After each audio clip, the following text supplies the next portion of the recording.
嘿，哦，嘿，大家好，我是一王，欢迎来到最新一集的开箱异闻录啊！这一次我们来开箱的是来自索尼的，等了好久，终于等到的国行PS5双屏 WiFi 6旗舰版无线路由器Plus Speed 5。这款产品呢，现在在家庭中非常的流行，我相信大家都有所耳闻这就不花太多的时间去介绍了我们先来看一下这个包装箱首先是正面首先这里可以看到大大的 logo 和这个 PS5 的字样，然后旁边是这个 PS5 立式摆放的这个外观因为它是没有这个外置天线的所以可以看到非常的整洁然后右上角这里是它支持的这些功能这个最新的 WiFi 6速度很快的。好，反过来看一下背面这个索尼公司对这款路由器的性能非常的自信。你看这个前代未有的无线体验，然后下面是这些功能的这些细节介绍什么定制的 SOC 这个 MU MIMO OFDM 技术还有这个通过 AI 学习降低网络延迟让你的这个抢红包可以快人一步从中间这张图片可以看到这台 PS5 无线路由器它还是可以支持横向摆放的然后在这个地方有一条黑色的横线，它其实是一个光驱的入口对，没错，我这次开箱的这台 PS5它是这个旗舰款是集成了这个家庭影音娱乐功能的一体机它是可以播放蓝光光盘上面的电影的你看这里这个蓝光都已经冒出来了，然后这里可以看到它机器还内置一个这个825GB 的存储，你可以把电影放到它的机身里面进行播放作为一台同时提供这个WiFi 无线接入点功能和电视机顶盒功能的这个一体式设备它还是非常方便的。侧面这个立式摆放的 PS5然后这里是这个 PS5 的名字看来索尼真的是非常喜欢这个名字，所以印的到处都是好，看过来这一边还是 PS5， 然后下面就是这些配件单，都是基本的，比如这个无线遥控器什么供电线之类的东西不过居然没有送网线这个索尼也是有那么一点抠搭配那个 ROG 的 Zoom 7类电竞网线应该挺合适的差点忘了，还有这个底部都是一些技术相关的图标你看这个它支持这个杜比音效，还有连接电视机用的 HDMI这个作为一个电视机顶盒它是非常不错的这台机器呢，其实之前也是能买到的当然是海淘的版本而且溢价是比较高的。而到了今年的5月份，它的大陆行货终于上市了它不光更加容易购买到，更容易保修，而且价格也划算了不少买到就是赚到。可以看到这个封条还是完好的这次确实是这个全新原装国行来开箱。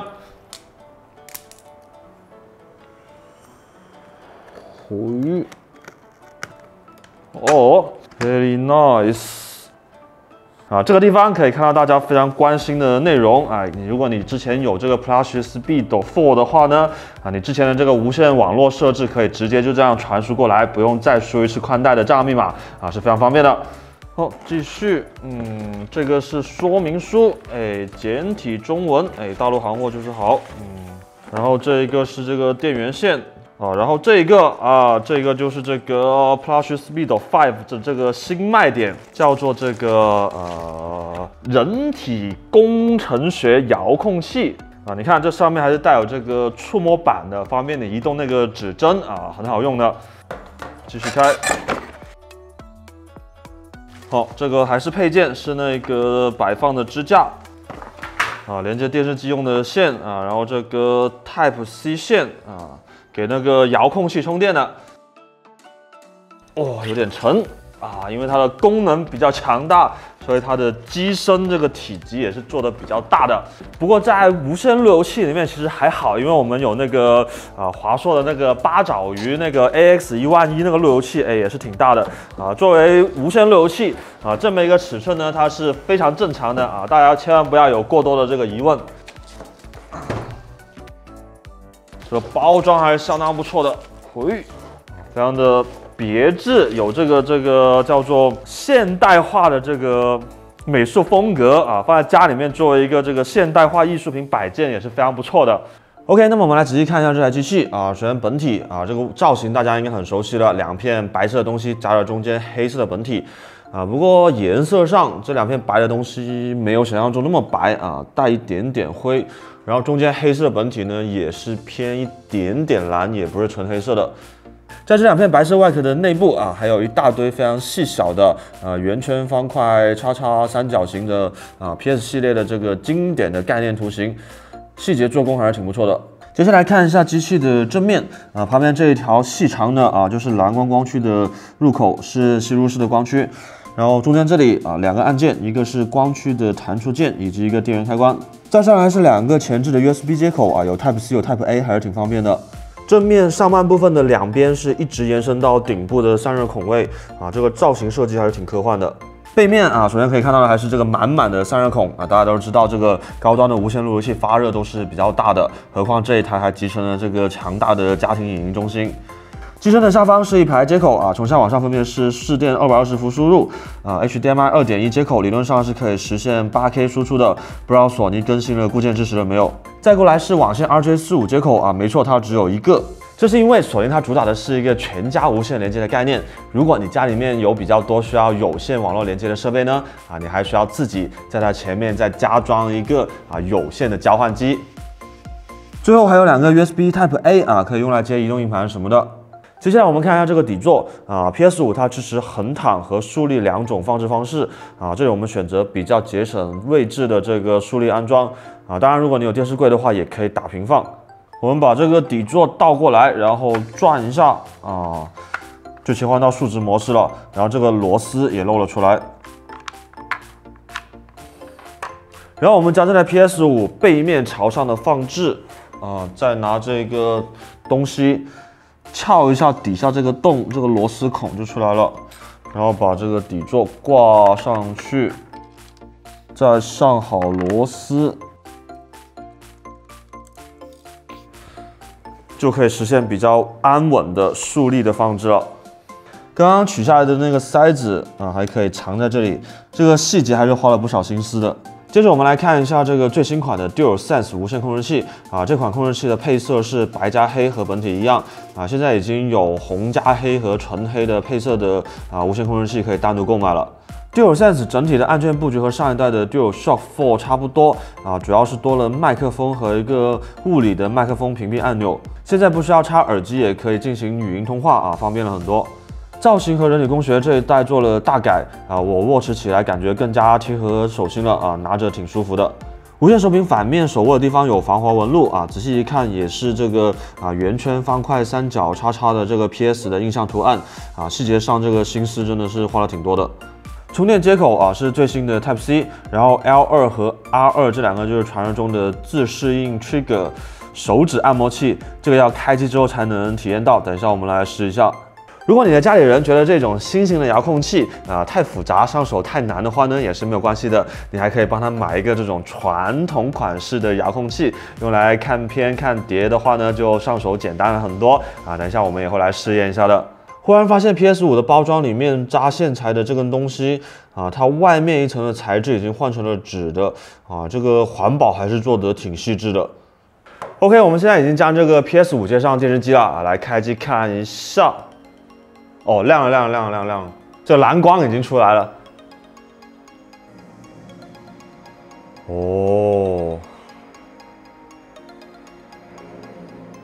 4K 的高清启动画面。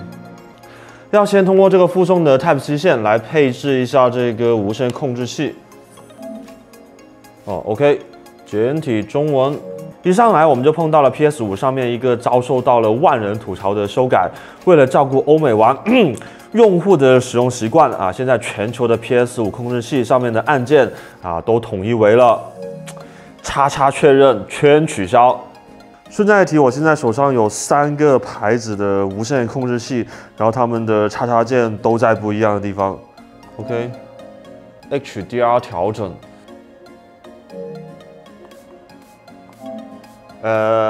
打码，这一段打码没事发生，我们继续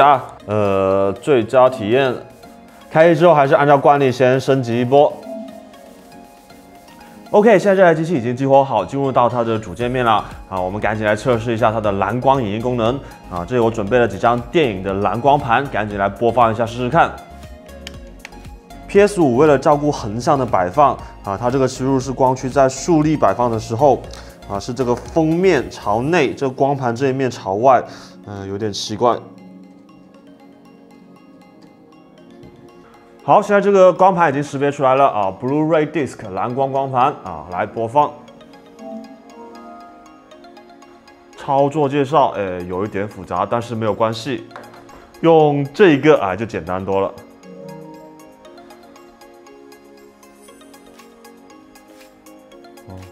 这个 DVD 的菜单也是可以正常工作的，我们快进一下啊。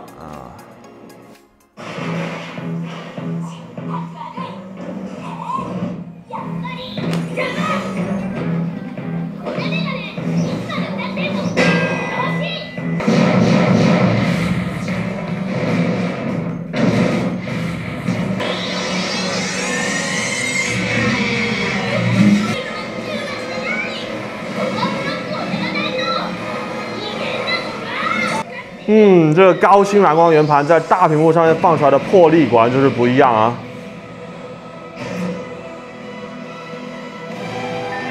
像光盘里面附带的特点啊，还有台词本啊，这些东西都是能看的啊。它确实是全功能的蓝光光盘播放器。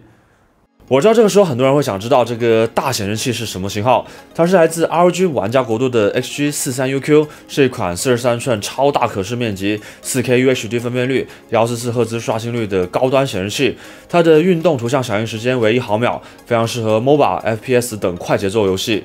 同时还支持了可变刷新技术 FreeSync 中最高级的版本 Premium Pro， 是可以在支持 HDR 情况下打开的啊。它还搭载了 ERM B-Sync 技术，可以消除动态模糊，让移动中的物体看起来更清晰。这款显示器的面板是90% DCI-P3 色域的，通过 DSC 显示串流压缩技术，只需要一个 DP 接口就可以让显示器输出10比特的画面。而且它还提供了 VESA 认证的 Display HDR 1000标准啊，不管是看电影还是玩游戏，都可以提供顶级的视觉体验。XG43UQ 还配备了 HDMI 2.1 接口，可以支持游戏主机 4K 120赫兹的高帧率输出，大屏幕下玩 4K 高清游戏可以说是非常的爽快了。外观方面，它采用了黑白撞色的设计，和 PS5 XSS 搭配起来非常协调。同时正面主要是黑色的，搭配 XS 也没有问题啊。当然 ROG 家的特色支持 OraSync 神光同步的 RGB 眼睛也是必不可少的。最后 XG43UQ 还搭载了一对10瓦的立体声音箱，可以提供充足的音量，音质表现也 OK， 连接主机使用时会非常的方便。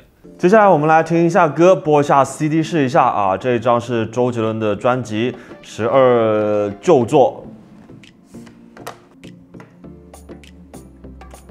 不识别光盘啊，看来 PS5 太先进了 ，CD 这种上几个世代的技术已经不支持了。所以我们接下来测试一下这个更先进的蓝光4D 互动高清电影啊。首先是这个《生化危机》啊，就是李冰冰出演挨打王的那一部电影的这个正统续作。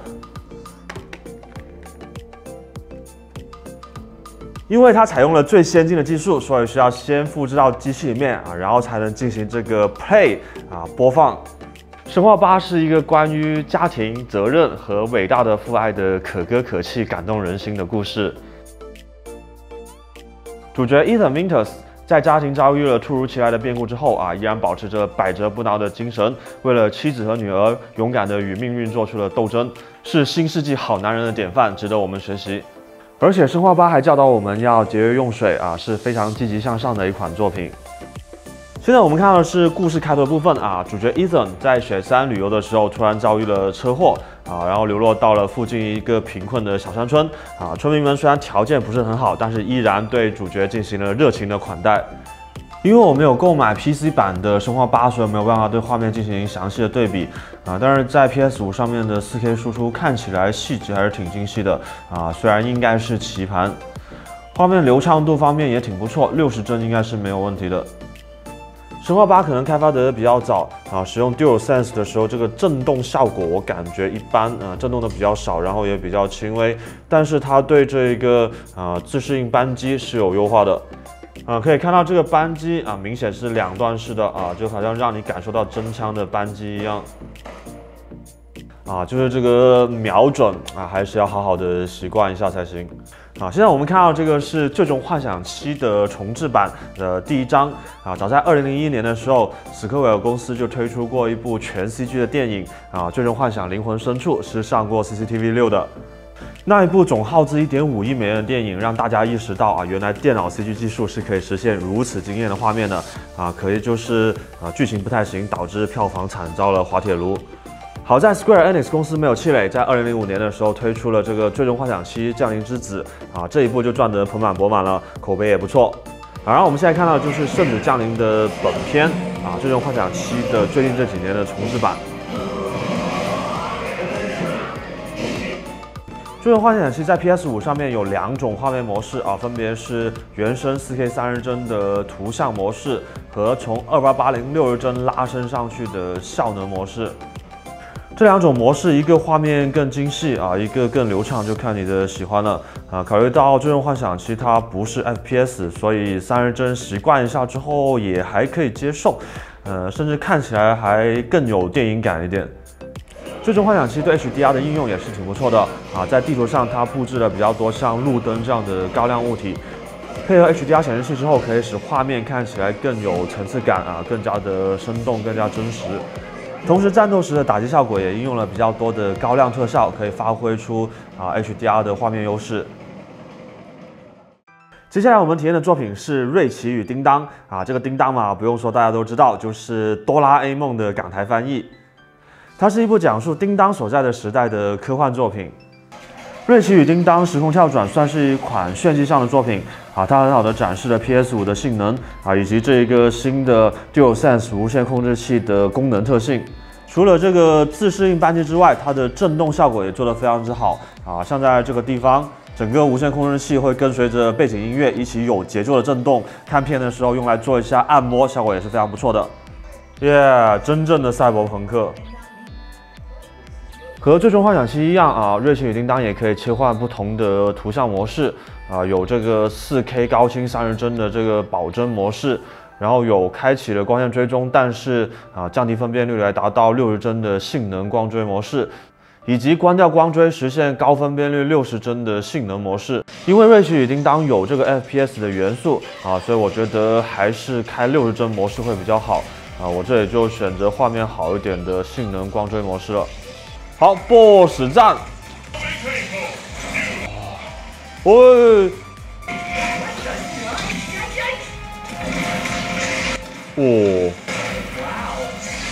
哇哦！你是摸不到我的。哇，这个场景切换，没子弹，咦！不得不说 ROG 这个显示器它的音响效果还是挺好的。和之前测试 XSS 的时候一样在 COD 16、17战区等这些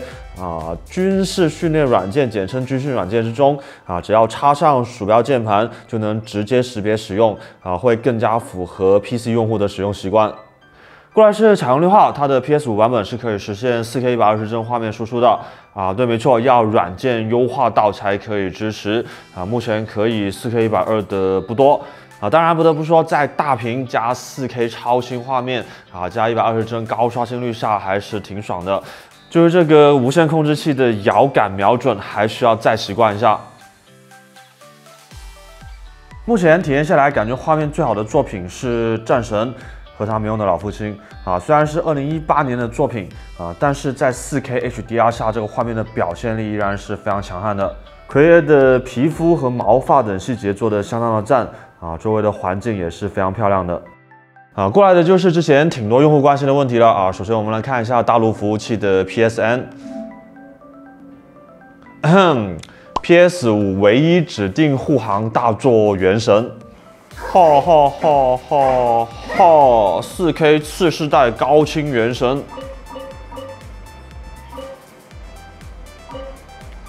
正常人是不会选哥哥的。剩下的都是之前 PS4 的作品，然后数量也不算很多。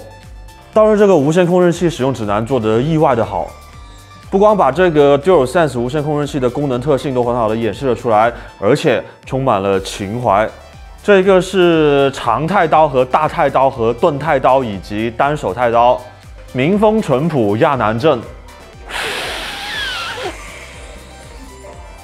这个是吸血鬼钉子户和他的不孝儿子，走哪哪他的德雷克船长，连怕他碰都有。嚯！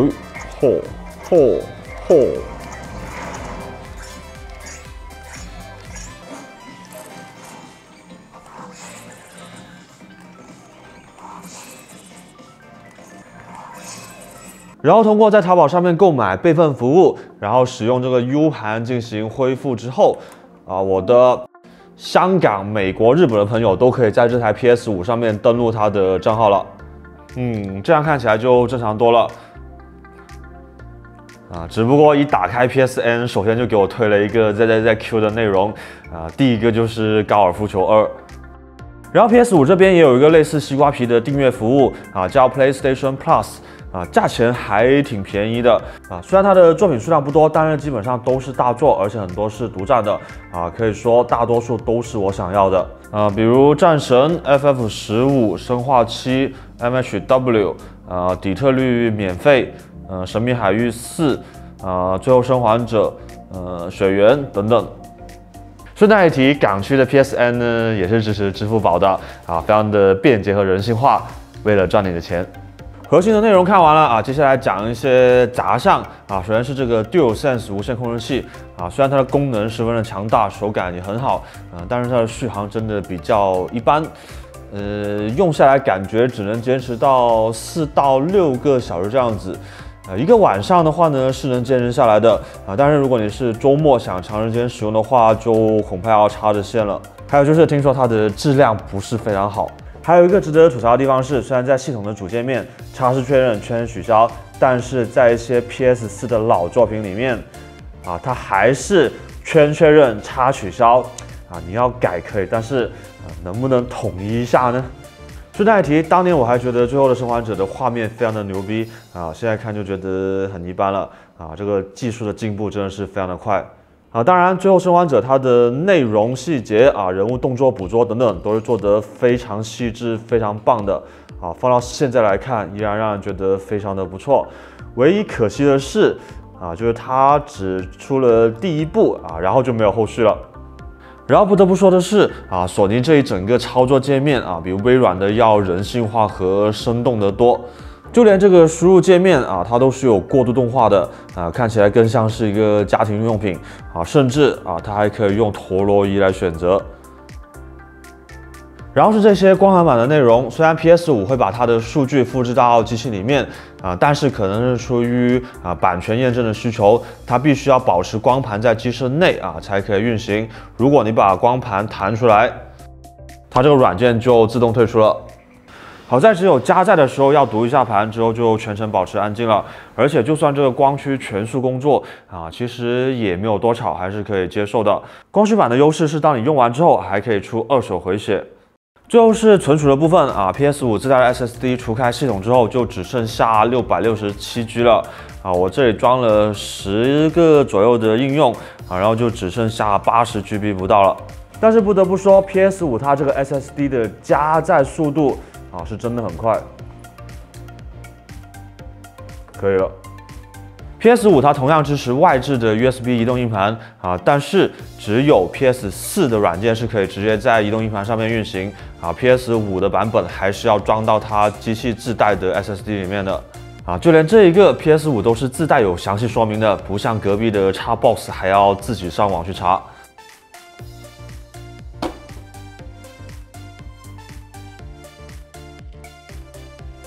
打开车盖之后，这里有个 NVMe 的硬盘槽，但是到目前为止它还没有被启用你插上硬盘之后开机，它就会提示让你关机把它取出来。总的来说，虽然 PS5 它的本质是一台路由器但是它的蓝光播放功能确实是非常强大特别是这个 DualSense 无线控制器索尼在乐趣和沉浸感上面确实是花了非常多的功夫相对比画面它给我的感觉更像是次世代。继老任之后索尼也开始在这个玩用法这个方向上面去发展了但是我感觉到索尼也像老任一样碰上了相同的问题，那就是第三方的作品对这些新功能并没有像第一方这么上心就好像这个触摸板其实在 PS4 上面就已经有了很久了，但是绝大多数的作品都只是把它当成背包或者是地图的开启按键而已。就好像很多人可能已经忘了 Switch 其实是有触摸屏的而且索尼的地方不说作品质量，起码作品数量肯定是要输给老任的。当然比 Xbox 肯定还是要强上一些的，独占的作品也更多也更能和 PC 拉开在体验方面的差距如果你本身已经有一台性能不错的 PC 的话PS5 确实是更值得考虑一些